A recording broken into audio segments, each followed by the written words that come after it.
কিমান হ'ল আমাৰ অতুলদা আহি পালেহি আমাৰ মাজত অলপ দেৰি পিছতে আমাৰ ৰাইজৰ মাজলৈ যাব ৰাইজৰ মাজলৈ আগবাঢ়ি যাব কি হ'ব কওক কিবা খা কৈ দিয়ক অতুলদা আহিব আজি আমাৰ মি পথাৰলৈ আমি স্বাগতম জনাইছোঁ মি পথাৰ সমাজলৈ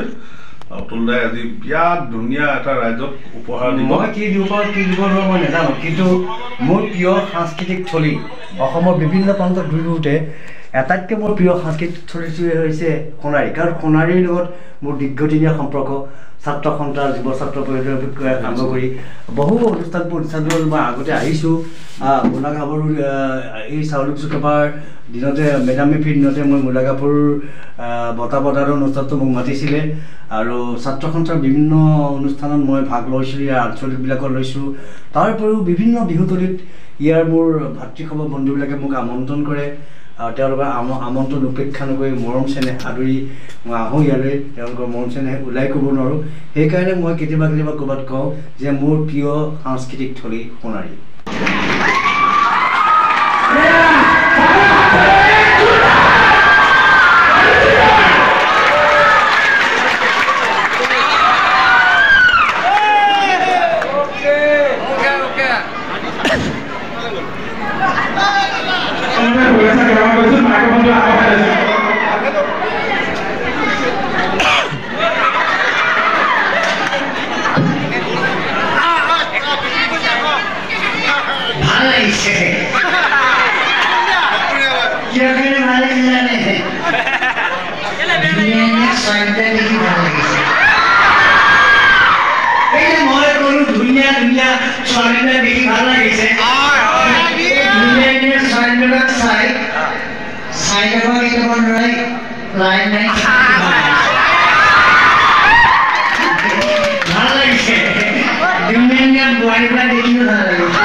আজি এই পবিত্ৰ অনুষ্ঠানটোলৈ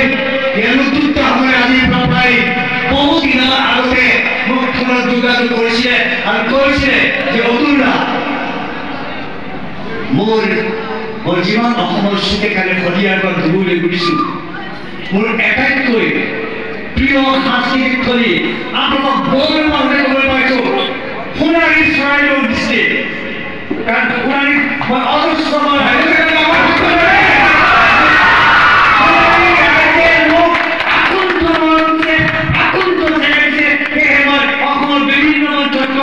মোৰ প্ৰিয়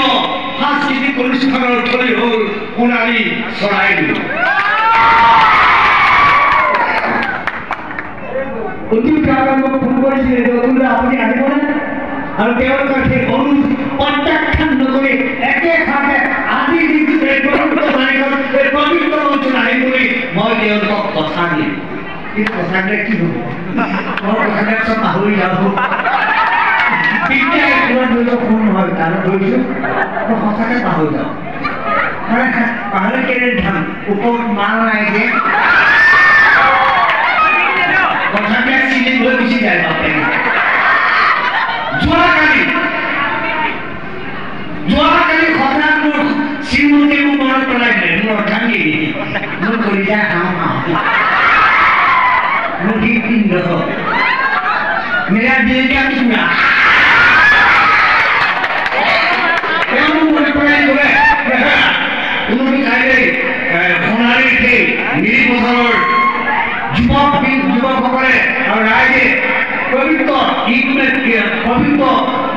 মেডাম মেফিলে আমন্ত্ৰণ কৰিছে গতিকে তুমি নোযোৱা নেকি তুমি ভাল কথাটো মনত পেলাই দেই কেলে নাথাকে ইমান মৰমেৰে মাতি ইমান চেনেহেৰে মাতিছিল আৰু যদি মই কাইলৈ তাত কেমেৰাত উপস্থিত নহওঁ পিছলৈ নিৰিপথাৰ নিৰালয়বোৰ কৃষি বভা সকলো নিৰিপথাৰ ডেকাৰা ভালত ভাৱ বেয়া জন কাৰণ মোৰ জিন্দগী বৰবাদ কৰি পেলাব মই যাম শ্ৰীমতী কৈ যাম বুলি কৈছে কেনেকৈ যাম মই কেনেকৈ যাম কাপোৰ কিনি যাম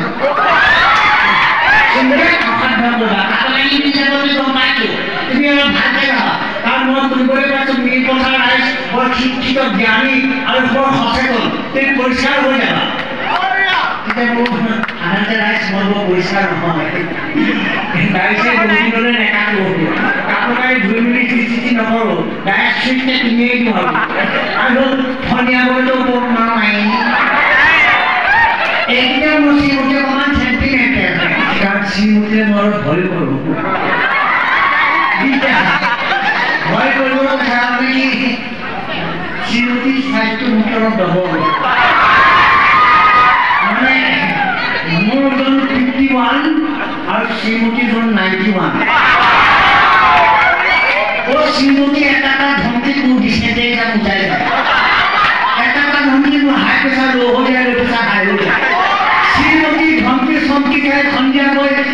শ্ৰীমতীৰ টকা 5,000 টকা গুজি দিলে দুটা পাঞ্জাবীৰ কাৰণে সেই টকা 5,000 সাজি কৰি সন্ধিয়াকৈ 7মান বজাত ফেঞ্চি বজাৰ আটাইতকৈ যিখন ডাঙৰ কাপোৰৰ দোকান গোয়েংকাত সোমাবে গোয়েংকাত সোমালে গোয়েংকাৰ চেলচমেনকেইটা আপোনাক আমি চিনি পাইছোঁ আপুনি টিভিটো নাই ন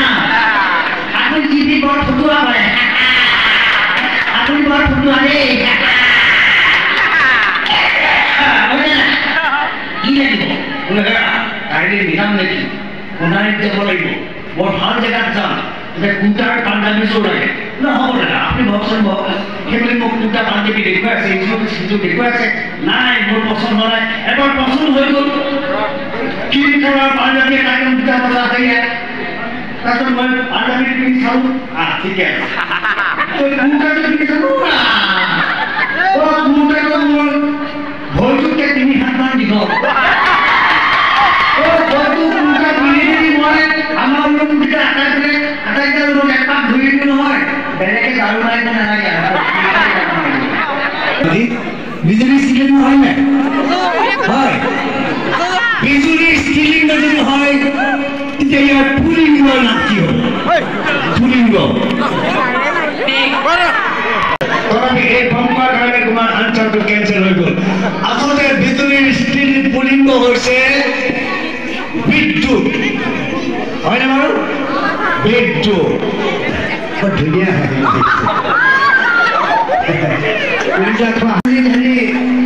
কিবা এইবিলাক ধুনীয়া ধুনীয়া ছবি কিবা কৰা নেকি চেম্পুতে বুদিয়া দিয়া কি ৰাখা মই কৈ দিওঁ সঁচা কথা কওঁ মোক মানে আজি আহিতে মানে মোৰ মোচা মোৰ পৰিবাৰ বগা কালাৰ কৰি দিছে বগা কালাৰ কি কাৰণে কৈছিল না যাতে মিলি পথাৰত কোনো গাভৰু ছোৱালীয়ে বোৱাৰীয়ে মোক লাইন মাৰিব নোৱাৰে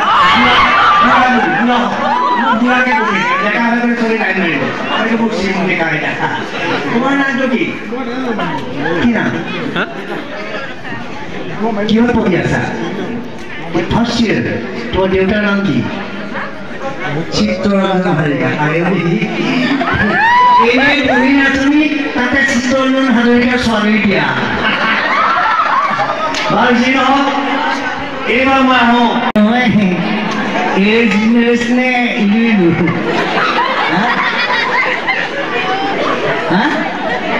এই জেনেৰেশ্যনে ইলিলো এই জেনেৰেশ্যন